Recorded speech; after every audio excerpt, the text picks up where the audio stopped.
Hey guys, my name is Logan White, and I'm doing my presentation on Sir Isaac Newton, one of the more famous mathematicians in history. And I really wanted to apply some of my Christian studies degree, and some of that is how this applies to Isaac Newton, who was actually an incredible Christian in his own right, but that's not really well known about him. And he's demonstrated a lot of strong Christian values even in his work. He is a mathematician who famously said, "If I have seen further than others, it is by standing on the shoulders of giants." See, this humility stands in opposition of anything we would expect from a man who accomplished so much in the very difficult field of science. And it's so different than what we would expect from a guy who's so successful in such a individual field. But he attributed his success to only the other people that helped him get there. From whether it's understanding that apples falling from a tree represents gravity to the planets and solar system, Sir Isaac Newton was certainly able to see God in all of his work and understand that in a deeper way. This humility is definitely something I think we can learn from as Christians today. Sir Isaac Newton may have accomplished more than we will ever accomplish, at least by worldly standards. But even in this success, he still realized that ultimately the glory and honor goes to God, and even the honor in and of itself goes to people that helped him achieve it, because he didn't achieve it by himself, and he wouldn't have gotten there without their help.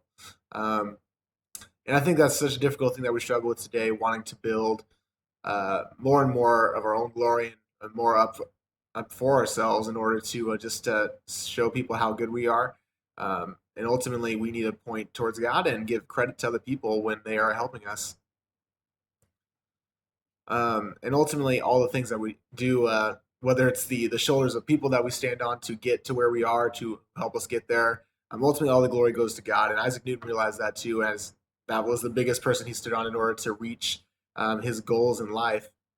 His interest in Christian theology wasn't really published much in his lifetime. He in the time as a scientist, it was very difficult to get anything published, let alone if you were publishing stuff about Christian theology and things like that. So much of his personal journals and things of that we learned this from was published after his death. I mean, even in of that of itself, he was a Christian scientist in the time. It was very difficult to be a Christian scientist, and just like today, he understood the limitations of what he can do publicly. But it's clear that even in his own way, he had a clear focus on God and in his work, and attributed that to God. He said, "The most beautiful system of the sun, the planets, and comets could only proceed from the counsel and dominion of an intelligent and powerful being." See, no matter anything that Isaac Newton did, he always gave the glory to God. And in the same way, whether we're math majors or we're going on to do a lot of other things with our degrees, we can give all the glory and honor to God wherever we're at and whatever we're doing. And I'm just going to finish this off with a verse. It's a famous verse from 1 Corinthians 10, 31 and 32.